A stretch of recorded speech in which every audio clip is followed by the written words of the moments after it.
do it. They kept it together for a while there, but I think in the end, the team composition and the strategic choices made by SK Telecom were just a little too much for them to handle. Yeah, well, here we go, guys. LGIM number 2 versus SK Telecom T1. Picks and bans for game number 2.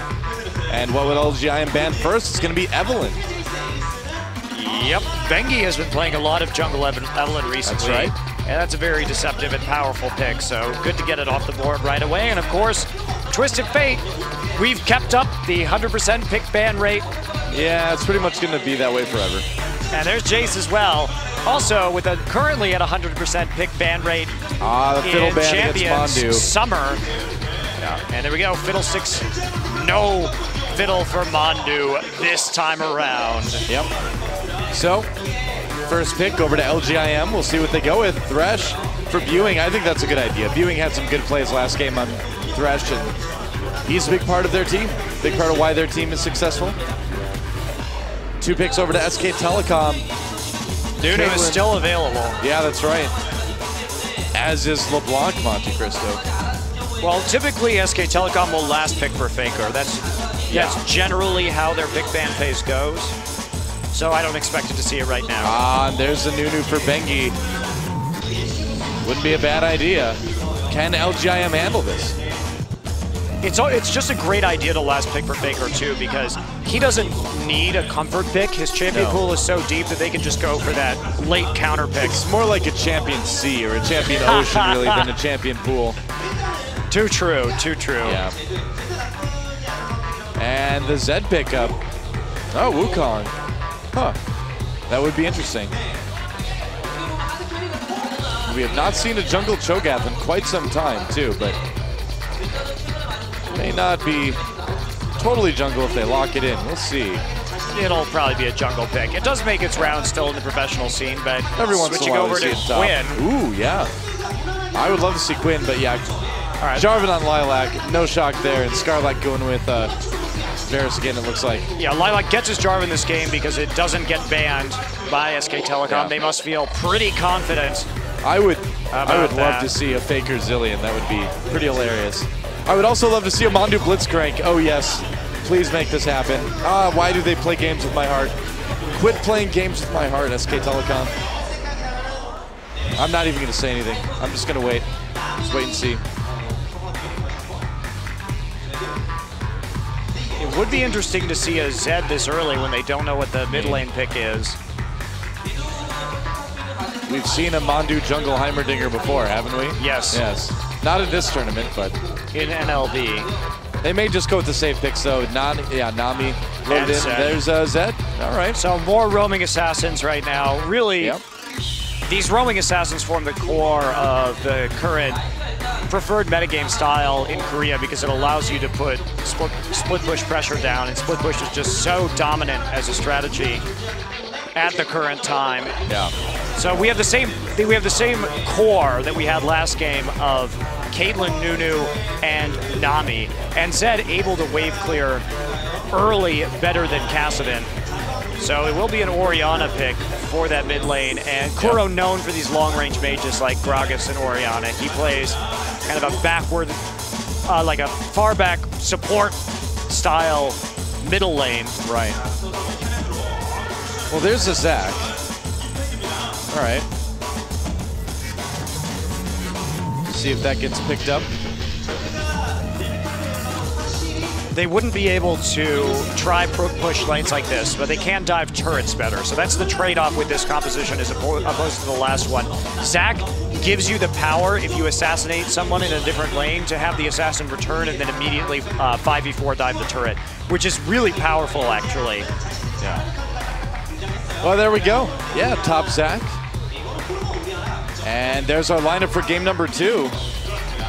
Faker on Zed sounds pretty scary to me. I mean, well, really, Faker on anybody sounds pretty scary to me. I mean, again, LGIM isn't running the highest damage composition. They are opting instead for a lot of AoE CC. You could be like, Faker's going to play Scion this game, and I'll be like, that sounds scary, man. I don't care what it is. In the top lane, Impact playing Zac versus Self playing Renekton.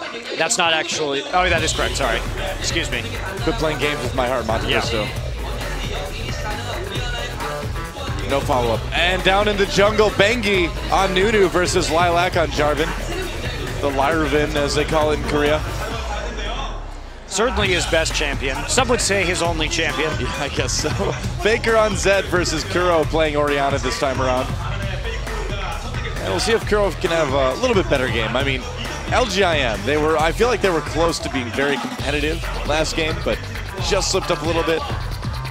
AD carry will be Piglet on Caitlyn once again versus Scarlet on Varus once again.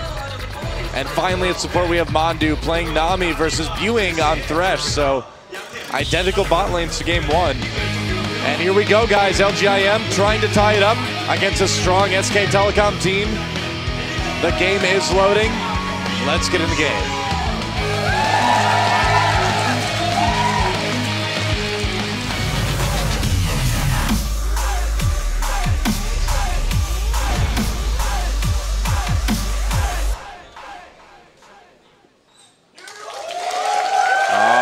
Guys, it's time. Let's go Champions Group C, Set 2, LGIM number 2 versus SK Telecom Team 1.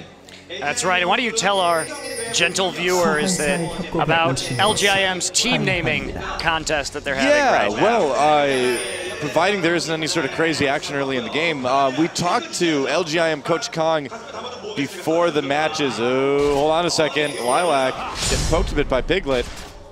Leaves a parting gift of a flag. Hey, it's us in the dark. All right, we're back in the game now. So, yeah, we talked with Coach Kong. He wants you guys to name LGIM Team 1 and Team 2. He realizes that 1 and 2 aren't good names. He wants real names, so you can do that. His players want real names, too. His players want real names, too, yeah. Oh, Aqua Prism onto Scarlet. They're going to be able to put a lot of damage onto that. Wow. Oh, even hitting him with the Peacemaker. Really nice from Piglet. But continuing on, yeah, if you go and you tweet, never mind, just forget everything. There's more action. They're making it hard for me, Monte Cristo. They're making it very difficult. But they're making it exciting for the fans. All right, so basically, tweet at LGIM and leave a message on their Facebook as well. Either one is fine. Their Twitter is at Team IM underscore on Twitter, and on Facebook it's IM Team. And leave a message saying what you think their team name should be. And if Piglet doesn't die, I'll tell you about what that means.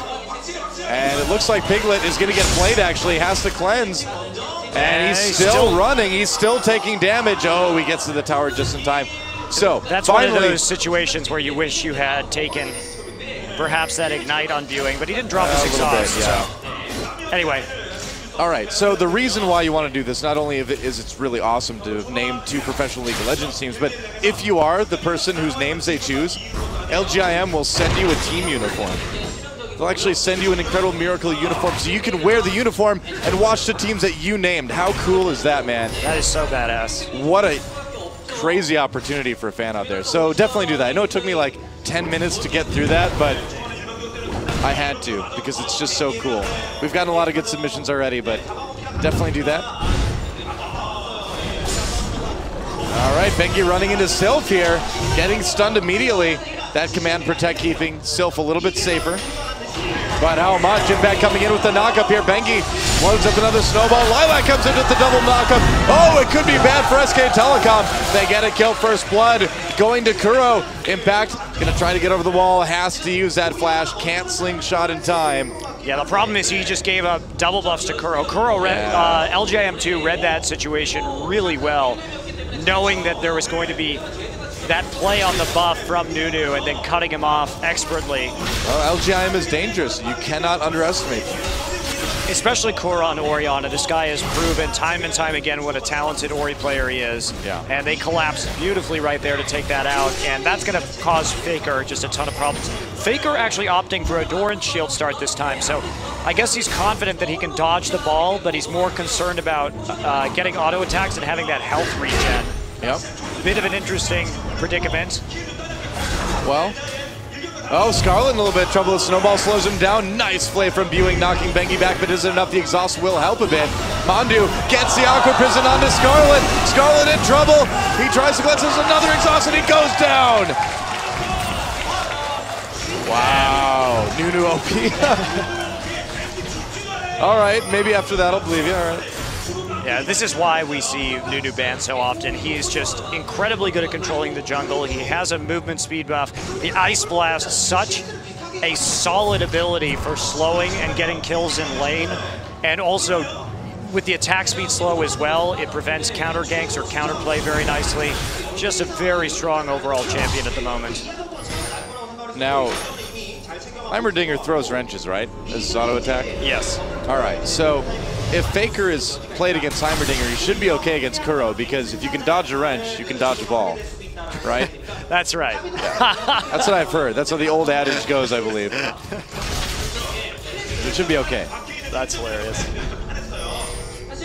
We just need a pirate skin for Faker now. Oh, we do. We need a dodgeball skin for Orianna. Another great skin idea for Doan Monte Cristo. Yeah. Why is there no dodgeball skin for Orianna? So many possibilities. Seriously. I have a BA in studio art. I can draw the concept for that if they need me to. No worries. He's got your back, Ryan. I know they're really busy. I can find some time. I can make a quick sketch. This is a really odd build for Faker. Going back and picking up that Doran's Blade. So getting even more HP, but investing in these early game items. I wonder if he's planning on roaming heavily here. And, yep, well, he's just left lane. They've got that Vision Ward already prepped in top. And ganking against Zach is nearly a guaranteed kill as well, just because the amount of CC he brings to the table. Sylph going to go ahead and hide in the brush. And Faker he's heading back down. Makes a U-turn back into his lane. Yep. Ninja turn. Doesn't quite have that level 6 though. Faker coming in behind Kuro, trying to do a little bit of damage. Hits him with the double Q. Not bad. You know, one thing I've been thinking about with this Faker Zed is at what point are they going to want to start giving him the blue buff too? Because we've seen a lot of players get around those Zed nerfs because of that. Oh, a little bit of action in the bot lane. Piglet taking some hits. A lot of hits, actually. Piglet very low health right now. But what do you think? I mean, because at some point they'll probably want to give Zed that blue. Never mind. Impact coming in, but he's already pretty low health. Self trying to get away. They pop the passive for Zed. Sylph using that ultimate to do damage. They're trying to clean him up. Looks like they will get that kill. And of course, escaping. Oh, Piglet nearly dying again right there. Dodges the piercing arrow. And they're going on to viewing. This is a very close contest at the moment. Yeah, man. Trying to use that Everflow. Oh, they managed to pick up Bengi again. Aqua Prism onto Scarlet. Can they finish the damage off viewing? Misses a Death Sentence. Mandu running ahead. You can see he's trying to get time for those auto attacks. Oh, they go down at the same time. And Piglet takes down viewing. They get the 2 for 1. Man, that was quite a duel, and it's not often that you see bot lanes be able to go up against Piglet and Blue like that. And here we go, more action in the middle. Lilac gets the ball, and the shockwave on him. Faker trying to get out of there. He popped his death mark. Sylph with the dive, but he just got to die. Faker using his ignite to pick up that kill. Man, he's got like way more living shadows than you should have. I'm pretty sure he's got like an extra W or 2 on his keyboard. Oh, that guy is so excited by Faker plays. That's the same way I feel, man. If just the only thing is if I just like left my mouth open, I wouldn't be able to say anything. I can't do that. I have to keep talking. Or I die, Monte Cristo. You're like the shark of talking. Well, I'm like the bus from Speed. It's like, for me, talking is like dropping below 50 miles an hour. If I do it, I just like explode and I'm dead. A wonderful analogy. And if you look in my brain, it's like Keanu Reeves and Sandra Bullock just like sitting there driving. So I don't know what that means. Take that as you will, but there you go. I guess it's a little glimpse into the mind of Doa. It's like being John Malkovich, but with Doa and Keanu Reeves inside Doa's head. It's like being John Malkovich if like the inside of his head was just all Bill and Ted's Excellent Adventure reruns. All right, we do have a Tiamat start on Redectin. This Tiamat on top laner is getting more and more common these days. Yeah. And the Intanso, in particular from NALCS, really liking these builds. Oh, got to hook into that dragon, but they weren't quite able to take it. It is difficult to steal. To steal with Death Sentence and to steal objectives in general from Nunu. Consume and Smite really do a lot. I've done it with Glitterlance. from Nunu? No. Well, I don't know. I can't remember who the noob was I stole Dragon from with Glitterlands. All right, Lilac coming into the bot lane right now, looking for that gank. Will get the knockup on the Piglet. And the gonna jump on. Cataclysm. Very nice. Oh, great tidal wave, though, from Mandu. He's going to keep them alive. Mandu also dodging the piercing arrow right there inside of Cataclysm, so the disengage. Beautiful play from Mandu. Really good. Mandu's the best Nami I've seen yet. Yeah, well, we can say that ganking Mandu certainly isn't like shooting fish in a barrel. No way. No. It's like shooting minnows in the ocean. It's the difficulty. Well, 3 kills already on Piglet is pretty darn scary considering the performance he had last game. And here we go, Bengi trying to put some pressure on. This Renekton is going to be, it's just such a vicious, he's got such good sustain with his Tiamat. He can push down the lane so quickly. Oh, yeah. And he's managed, just from repeated shoving into turret, to get that wave into the tower. And he's going to be a major split pushing threat in the late game. And I mean, dare I say, Sylph looks much more comfortable this game than he did last game on LeBlanc. Night and day difference here. Well, Sylph is known really for playing these bruiser carries, or these bruiser style top laners. So the LeBlanc pick was kind of out of left field for this guy. Yeah, it was a bit odd. He has the reputation as being one of the best Riven players in Korea. Well, here he comes again, continuing to pressure that tower. And, oh, he's actually going to go in on Impact here, it looks like. Maybe slicing and dicing his way out again. A little bit of damage put on him now. Is Impact's passive up? I feel like, okay, it is up. We've got him selected right now, I just noticed. So he does have that available, I believe. It doesn't look like it's darker, you know? It's kind of hard to tell on our monitors, guys, sorry. I could be wrong, so don't quote me on this, but I think it's up. We may find out here. Let's see. Oh, no, it wasn't. Okay. So our monitors lied, and Sylph gets that kill. Very nicely done. Supremely good dive right there. Yeah. And at this point, Sylph, you know, with the Ravenous Hydra and then moving into a very tanky build, wow. The intent here is that they really need to counteract any kind of split pushing threat coming out of SK Telecom, and a very tanky Ravenous Hydra Renekton will be exactly what the Doctor ordered to deal with Faker. Yeah. And keep the map pressure on. So with the kills that they've managed to get on Sylph early too, he's going to have a big item advantage on Faker as well. Oh, another double Aqua Prison. How does he do this, man? Easily, I'm going to say it again, easily the best Nami I've ever seen. Yeah, very good player for sure.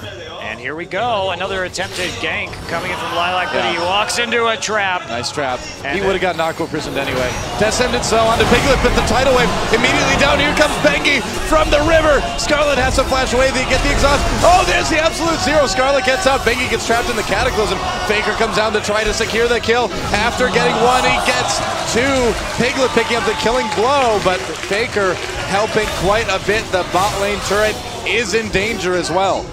I didn't think that we would be seeing such a dramatic improvement in team play from SK Telecom from last season to this one. This is very impressive. A flash Aqua Prison, because why not? Evan Flow doing a little bit of damage. That was a little bit flashy, but it's okay. No pun intended, they want to get some damage on this turret if they can. They're not going to be able to get it. Everybody coming up at the moment. But it's going to be really difficult, even with Sylph getting a pretty big lead up in top lane. Check out that replay. Yeah, absolutely. This is incredible. So Death Sentence coming in, cleansing it off, and then look at this, just blowing him up. The tidal wave straight into the Aqua Prison on Scarlet. He literally had no time to respond to that. Yeah.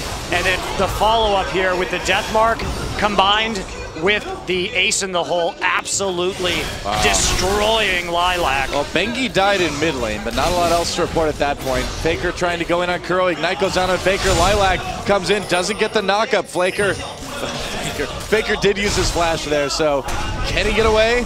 Waiting for that living shadow over the wall. There it is. And a Q as a parting gift as he moves back into mid lane.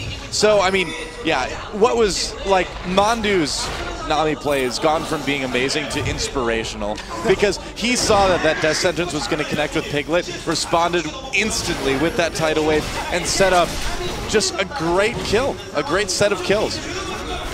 Inspirational. This bot lane has just enormous synergy right now. It's very impressive to see. They're making their name certainly as one of the top bot lane duos here in Korea. Yeah, I mean, you see other duos where it's like, you know, Imp is the star and there's not a lot of, oh, actually, let's talk about this here, Sylph and Impact dueling it out. But yeah, you see bot lane duos where one of them is kind of the star, you know? We're like, Imp is the star, or Mad Life is the star of the duo. Well, but with I think this bot lane, Mata is extremely good. Not to take anything away from Mata, of course, but, and now we're going to watch Nunu die.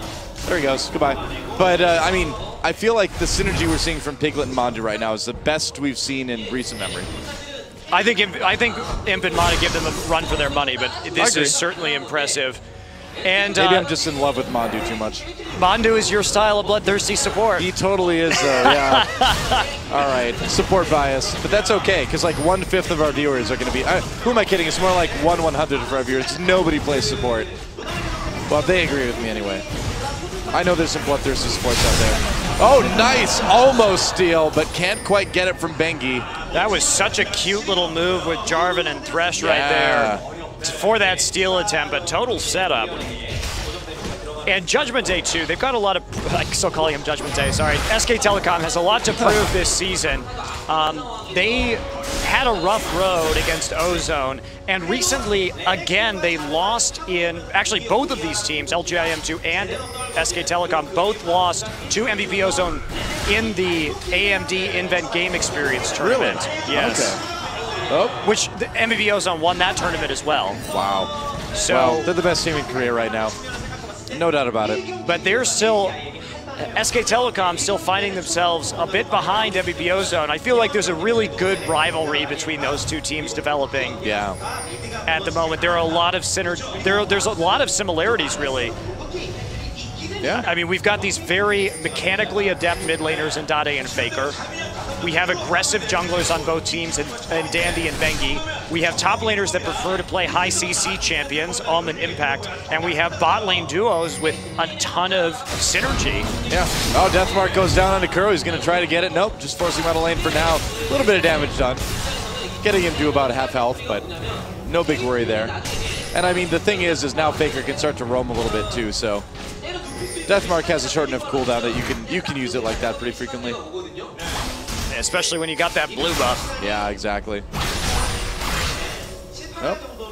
So a pretty narrow gold difference right now, all things considered. Yeah, the game really could go either way. Because we've seen some good plays from both teams. Yeah, top lane has been really going in LGIM2's favor, whereas this bot lane has been going in SK Telecom's favor. And so the question, it really is probably going to become like a game of chicken here, because we're going to have the fast push coming out of SK Telecom, but a split push advantage to LGIM. Yeah. And so it's kind of going to be who has nerves of steel in terms of holding turrets and waiting for someone to recall in order to respond. It should be quite interesting here as we move into the mid game. I feel like the team that wins champions should be known as the Nerds of Steel. Nerds of Steel. That's right. They get that. They get that title until the next season's champions come around. All right. So Piglet has a 17-minute IE right now, and that'll leave SK Telecom in a position where they're going to be gunning to push and gunning to fight. Yeah. Self coming in onto Impact here. Impact taking a little bit of damage. And this is just an annoying split pushing Renekton, Sunfire Cape, and Tiamat. Yeah. But here we go. The fast push has begun, and the split push has begun. This is exactly what we thought was going to happen in this situation. They're breaking Piglet off, however, and it's going to take some very smart and cautious play from Sylph in order to keep the split push up and not go down. Well, Mandu, nice Aqua Prison on Kuro. Is he going to use that tidal wave? We'll see. There it is coming in now as Lilac tries to engage Absolute Zero. Bengi gets knocked out of it a little bit. Lilac coming back with the Lantern. They get the turret. No kills, but they stayed alive. Nice maneuver by LGIM. And the fact that they're reversing the pressure on the fast push combo right now is great. So important, yes. It is great. Faker gets another turret. Mandu in trouble here. Can he get out? Exhaust out onto Sylph. It's going to be a kill for Piglet. Here comes Impact. They're going to try to save Mandu. Mandu finally flashes out. Impact dueling, and there's a kill for Sylph. What a great dark passage. Not quite enough to save Sylph, and Buing going to pay for it as well. Yep. And they're on the hunt for Scarlet right now, and here Faker's comes Faker. Oh boy. Is he going to try to execute? Yeah, he's going to try to do it, but it's not going to work. A kill for Impact. Man, and I really feel like that was another very close situation too. It ended up being good for SK Telecom in terms of kills in the end, but LGIM just kind of bull rushed their way through that mid lane turret. Yeah, they have to reverse that pressure right now. Yeah. Very, very important for them to do. Right. But SK Telecom has a very dangerous composition, but I feel like the compositions are more balanced this time around, whereas last game, IM2, I think, had a pretty large compositional disadvantage heading into the late game. Oh, absolutely. Let's look at the replay for that fight. Sylph really just diving way too far in right there. That was the problem, is that they basically went from, LGIM2 went from one dive straight into another dive, and with how fed Piglet is and the threat of Zed as well, even though he wasn't even in this fight, it's just too much. They can't play that aggressively. Buing had a nice box at the entrance of the jungle too. It really held out Bengi and Piglet for quite a while. It didn't end up changing anything in the long run, but it's a good little play.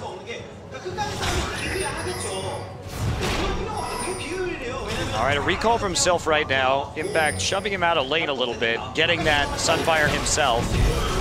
Oh, Buing has to flash over that wall, and Scarlet having to use his Chains of Corruption there as well. A costly disengage. Yeah, they have time though. They have time. Yeah. The Zed chunks on the skin look pretty creepy. They're like little spikes, red tendrils and things. Very Cthulhu-esque. First kind of not so great tidal wave we've seen yet. It did slow up Buing just a little bit. Can they get the kill? Lilac coming over the wall here. Absolute Zero trapping a couple members. Not getting a lot with that. Sylph comes over the wall, going after Faker. This is very dangerous for Sylph. Yeah, exactly. Impact, loading up that slingshot, but decided to turn around the last one. Sylph has to pop Dominus. Bandu still there, waiting for a chance to get those Aqua Prisons, and now they're going to be able to pressure this mid turret really quickly. Yeah, that turret's took a lot of damage, about half dead there. Sylph's got to be more careful. This is the second fight where he's gone a little over-aggressive. His teammates dove that first turret, took it down, and were sieging the second. And then Sylph kind of came in and like dove in between second and third turrets in mid lane, taking a bunch of damage. Yeah, I mean, when his teammates have no follow-up. So the team fighting attempts here have been a little too staggered from LGIM at the moment. And that leaves them with a 6K gold deficit here in 22 minutes. Yeah, I mean, we just saw SK Telecom use the fact that they did a lot of damage to LGIM to take another very easy dragon and extend that lead a little bit. Yeah, they really do have to be more careful with their engages, and more importantly, Sylph's follow-up right now. Look at all of the wards that Mandu has managed to place inside of the jungle of LGIM. This is very critical for this core fast push. And they've got just a ridiculous amount of information right now. Yeah. Faker's still farming. Look at that, 22 minutes in, and he has 233 CS. Huge amounts of farm, and being 2-0-1. Man. Mandu trying to clear wards right now. It's Ward Wars. Oh, Mandu, a little bit of an error there. Has to use the tidal wave to try to disengage, but it doesn't end up working. Yeah, I don't even know if the tidal wave was a great idea there. He would have been able to escape either way. And Kuro getting into a tussle with Faker, but does manage to come out alive thanks to that Zhonya's on the death mark. It's really not often that you see the CS like in multiples of 10 be higher than the minute mark, especially like 24 minutes. Oh yeah, to have 245 on Faker right now is absolutely ridiculous. That's some pretty epic level CSing right there. I mean, Sylph doing a great job too, and he has 4 kills to top it off. Yeah, that's a good point. All right, Faker coming back into lane right now, but Kuro doing a good job of defending this. Kuro also has Shockwave up, so Faker's not going to be able to do a lot here, more than likely. Yeah. Well, he's going to try, though, I guess. No, just trying to push him out a bit. Ewing is there. Faker getting played back. Oh, the immediate box and this. Oh, exhaust. Faker a little bit overzealous. Oh, he can't dodge the chains of corruption. Yeah, but that's actually just fine for SK Telecom because it took 3 people to do that. Yeah. And now Blood Boiled Caitlyn is just going to be able to kill turrets all day, right? So. Always looking on the bright side. I mean, that's what you do with split push, right? Yeah. It's true. Lilac getting up in the face of SK Telecom. Shockwave hits Mondu. Dodge on Shockwave right there. Yeah. So that's another ult down. Meanwhile, Sylph also split pushing. And this is one of those situations where we talk about the nerves of steel. Impact going way in. They do get onto Scarlet, though. Scarlet doesn't make it out. Ewing getting a little bit trapped by Impact. There's the absolute zero. Lilac escapes from it, but they don't even need to kill him. They will anyway, and they're going to take a couple turrets. A double kill for Impact in that team fight. SK Telecom starting to run away with this one. Yeah, no, they may lose an inhibitor here. We'll have to see how far they want to push this. They could also just go Baron, and that's going to be their preference. Yeah. They've got good vision control right now.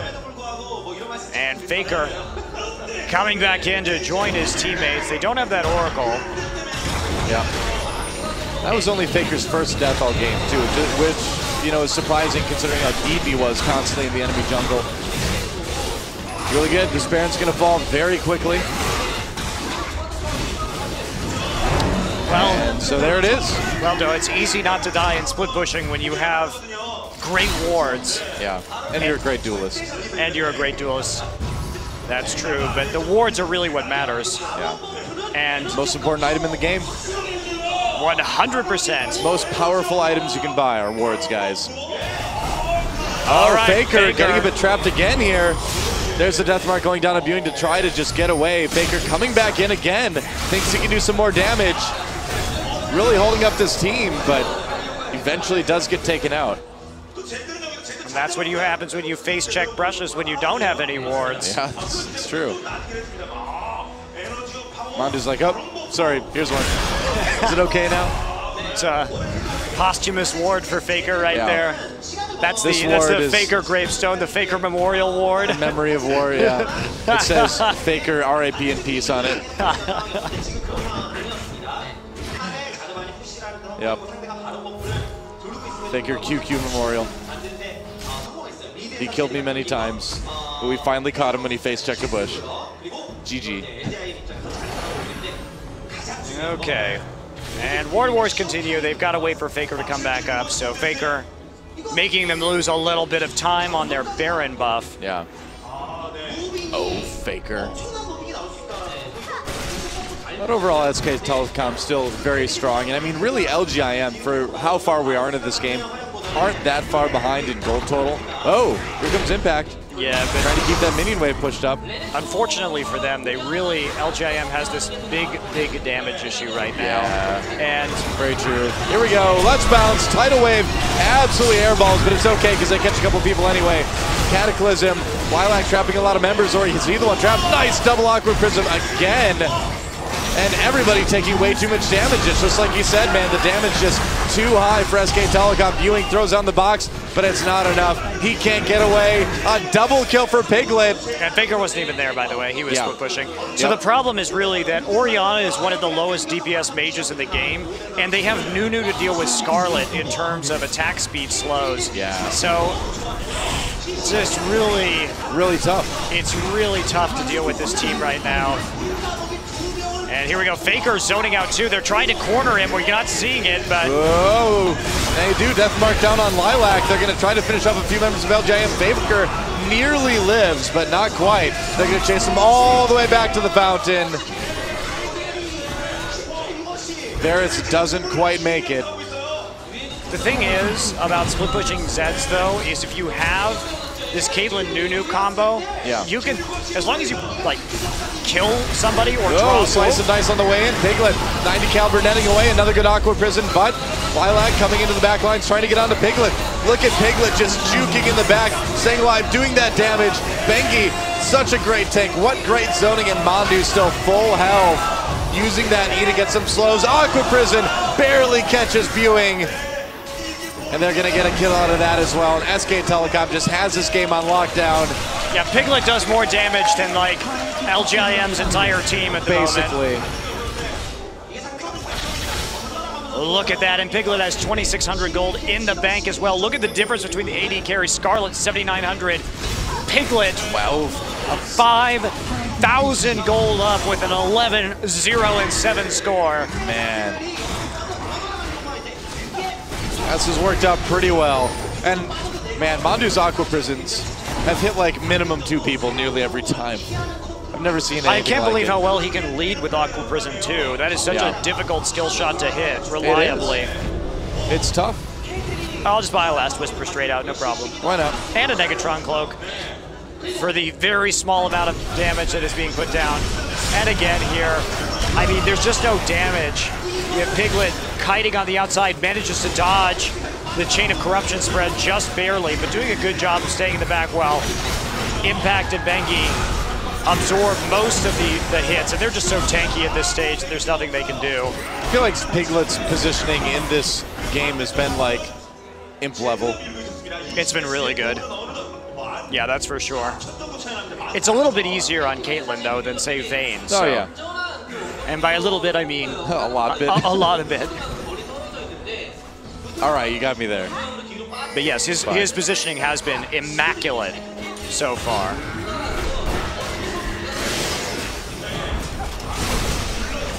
And here we go, the assault is continuing. The lanes are pushing, like, and the thing is, SK Telecom knows that with their range and zone potential, they don't even have to wait for the creep waves to push in. Yep. Because the counter engage is so strong for them as well. Impact can just sit there and let's bounce if anybody decides to engage whatsoever. Yep. And Tidal Wave is there too. Yeah, the threat of Zach coming over the wall is just way too much for LJM to handle right now. They're on the verge of losing their 3rd inhibitor. They're trying to hold on to it. Yeah, it's very rare to see teams not wait for these super minion waves, but SK Telecom, their team comp just gives them this luxury right now. Yeah. In fact, doing a little bit of laughing in the background. I think they're about to go in here. Yeah, Lilac coming in, nice shockwave. He takes a ton of damage already. Baker gets trapped a bit, but he got a lot done himself. 2 kills already for Zach. And SK Telecom starting to clean up this fight. Bengi dead, but it doesn't matter. And Piglet, I just want to point out right there, what a great use of Peacemaker in the middle of the fight. He lined it up, and instead of autoing, he used it because he lined himself up with both Kuro and Sylph to use it instead of an auto attack. And there we go. The Zonia's pose, yep. That is